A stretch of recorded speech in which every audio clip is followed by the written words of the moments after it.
मुझे एक भरोसा देना है, आपका भाई अजीत पवार आपके साथ है। महाराष्ट्र के डिप्टी सीएम अजीत पवार का ये बयान आपने देख ही लिया होगा। अजीत पवार ने सिर्फ भरोसा नहीं दिलाया, चेतावनी भी दी। हमारी मुस्लिम भाई बहनों को जो भी आंखें दिखाएगा, दो गुटों में झगड़ा लगाकर अमन शांति को भंग करेगा और कानून को अपने साथ में लेने की बात करेगा, तो वो कोई भी हो, उसे किसी भी कीमत पर बख्शा नहीं जाएगा। ये बयान शुक्रवार 21 मार्च 2025 का है। अजीत पवार ने जिस इफ्तार पार्टी में ये बयान दिया, उसके होस्ट भी वही थे।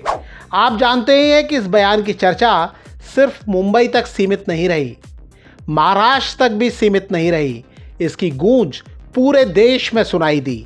अखबारों और वेबसाइटों ने इसे प्रमुखता से जगह दी है। टीवी और सोशल मीडिया पर भी ये बयान छाया हुआ है। वजह है बयान की टाइमिंग।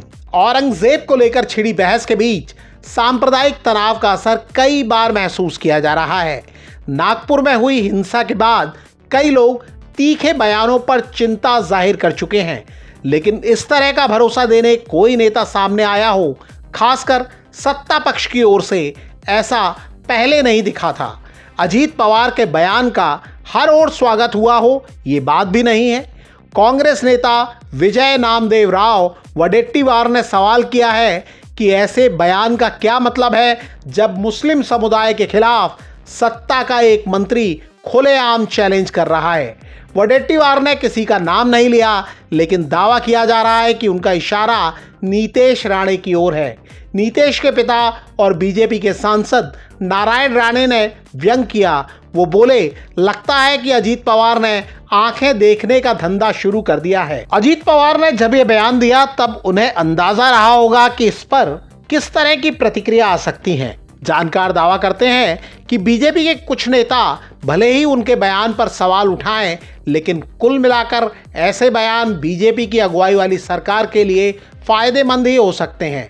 अजीत पवार देवेंद्र फडणवीस सरकार में डिप्टी सीएम है, यानी उनका बयान सरकार का रुख ही माना जाएगा। ये दावा किया जा रहा है कि अजीत पवार ने जिस अंदाज में बयान दिया है, वैसा बयान शायद बीजेपी का कोई नेता नहीं दे सकता। ऐसे में अजीत पवार के बयान से अगर मुस्लिम समुदाय का महाराष्ट्र की महायुति सरकार के प्रति भरोसा बढ़ता है, तो सरकार के लिए ये फायदेमंद ही रहेगा। ये रणनीति महायुति के लिए हालिया विधानसभा चुनाव में भी काम कर चुकी है। विधानसभा चुनाव प्रचार में यूपी के सीएम योगी आदित्यनाथ के नारे बटेंगे तो कटेंगे की बहुत चर्चा थी। तब भी अजीत पवार ने स्पष्ट रुख लिया था और कहा था कि महाराष्ट्र में इस तरह के नारे नहीं चलेंगे। तब उन्होंने प्रधानमंत्री नरेंद्र मोदी के नारे एक है तो सेफ है का समर्थन किया था। ये वो दौर था जब अजीत पवार और उनकी पार्टी को महायुति के लिए कमज़ोर कड़ी माना जा रहा था। 2024 के आम चुनाव में अजीत पवार की पार्टी सिर्फ एक लोकसभा सीट जीत सकी थी। उनकी पत्नी भी चुनाव हार गई थी। इसके बाद भी अजीत पवार विधानसभा चुनाव में अपने रुख पर अडिग रहे। उन्होंने बीजेपी के कई नेताओं के विरोध के बाद भी नवाब मलिक को टिकट दिया। नवाब मलिक पर दाऊद इब्राहिम से नज़दीकी के आरोप लगते रहे हैं। तब अजीत पवार ने कहा था, लोगों के विरोध के बाद भी उन्होंने नवाब मलिक को टिकट दिया। उनकी बेटी सना मलिक को टिकट दिया। चुनाव में नवाब मलिक हार गए, लेकिन सना मलिक जीत हासिल करने में कामयाब रहीं। विधानसभा चुनाव में भले ही अजीत पवार को कमजोर कड़ी बताया गया था, लेकिन नतीजों से साफ हुआ कि वो लोकसभा चुनाव में भले ही झटका खा गए हों, लेकिन राजनीति के मजे खिलाड़ी हैं। अजीत पवार ने 53 सीटों पर उम्मीदवार खड़े किए और 41 सीटों पर जीत हासिल करने में कामयाब रहे। लोकसभा चुनाव में भारी पड़े चाचा शरद पवार से उन्होंने विधानसभा चुनाव में हिसाब बराबर कर लिया। जानकार दावा करते हैं कि 41 सीटें जीतकर वो शरद पवार की छाया से निकलने में भी कामयाब रहे। चुनाव प्रचार के दौरान उन्होंने इस बात की पूरी सावधानी रखी थी कि वो या उनकी पार्टी का कोई नेता शरद पवार के खिलाफ बोलता दिखाई न दे। उनकी राजनीतिक चतुराई तब भी जाहिर हुई जब महाराष्ट्र विधानसभा चुनाव नतीजों के बाद एकनाथ शिंदे कथित तौर पर मुख्यमंत्री पद के लिए अड़ गए। लेकिन अजीत पवार ने नतीजों के ऐलान के साथ ही इस बात को मंजूरी दे दी कि सीएम बीजेपी का होना चाहिए। ऐसे में अगर चुनावी गहमा गहमी में कोई नाराजगी रही भी हो तो बीजेपी के आला नेता अजीत पवार की ओर से मुंह नहीं फेर सके। महाराष्ट्र की राजनीति पर नजर रखने वाले दावा करते हैं कि जब से शिंदे मुख्यमंत्री पद से हटे हैं और डिप्टी सीएम बने हैं तब से वो नाखुश चल रहे हैं। उनके बयान ऐसा ही इशारा देते हैं। वो कभी तांगा पलटने की बात करते हैं, कभी हल्के में ना लेने की हिदायत देते हैं और कभी कभी अजीत पवार पर भी चुटकी लेते हैं। कई लोग इसका मतलब ये निकालते हैं कि जब शिंदे सीएम पद पाने के लिए दबाव बना रहे थे तो अजीत पवार के रुख ने उनकी दावेदारी को हल्का करा दिया।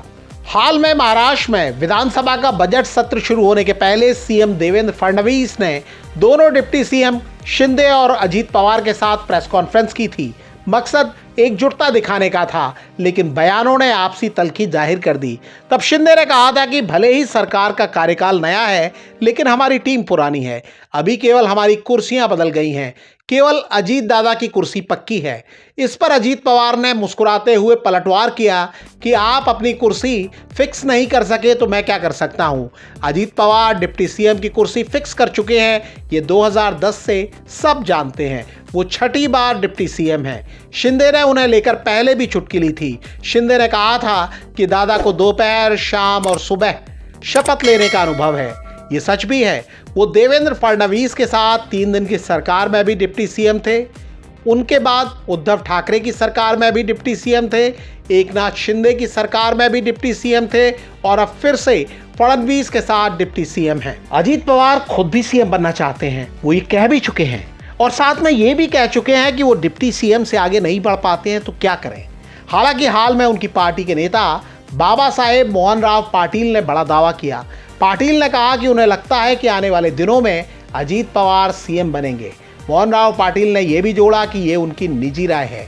पाटिल ने कहा कि अजीत पवार में मुख्यमंत्री बनने की क्षमता है, प्रशासन पर उनकी अच्छी पकड़ है और वो जानते हैं कि राज्य का पूर्ण विकास कैसे किया जाए। कांग्रेस नेता नाना पटोले का हाल में दिया गया वो बयान भी राजनीतिक गलियारों में हलचल मचाने वाला था, जहां उन्होंने दावा किया था कि अजीत पवार और शिंदे का महायुति सरकार में दम घुट रहा है। पटोले ने दावा किया था कि शिंदे और अजीत पवार कांग्रेस के साथ आ सकते हैं। उन्होंने ये भी दावा किया कि अगर दोनों कांग्रेस के साथ आते हैं तो उन्हें बारी बारी से मुख्यमंत्री बनाया जाएगा, जबकि बीजेपी उन्हें कभी सीएम नहीं बनाएगी। इस बयान से एक बार फिर साफ हुआ कि पाला बदल की खूबी अजीत पवार को महाराष्ट्र की राजनीति में प्रासंगिक बनाए हुए है और किसी भी पक्ष को उन्हें साथ लेने में कोई दिक्कत नहीं है। अजीत पवार ने दावा किया है कि मौजूदा सरकार 5 साल चलेगी और उसे ब्रह्मा भी नहीं हिला सकते हैं। लेकिन अजीत पवार का ट्रैक रिकॉर्ड बताता है कि वो वक्त आने पर सहूलियत के हिसाब से फैसला नहीं लेंगे, ऐसी गारंटी कोई नहीं ले सकता।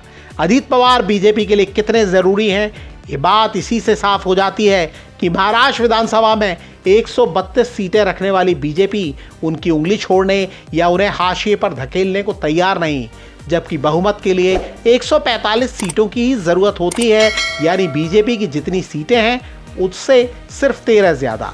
कभी अजीत पवार के भ्रष्टाचार के आरोपों को उठाने वाले और उनके जेल में चक्की पीसने की भविष्यवाणी करने वाले देवेंद्र फडणवीस आज की तारीख में शिंदे से ज़्यादा उनके करीब दिखते हैं। एनसीपी में तो उनका दबदबा अब स्थापित है ही। अजीत पवार पहले ही शरद पवार के कई करीबी नेताओं को अपने साथ जोड़ चुके हैं। जयंत पाटिल भी उनके संपर्क में बताए जाते हैं। दावा यह भी किया जाता है कि अजीत पवार के रुख के चलते ही शिंदे चाहकर भी महाराष्ट्र की राजनीति में कोई बड़ा खेल करने की स्थिति में नहीं है।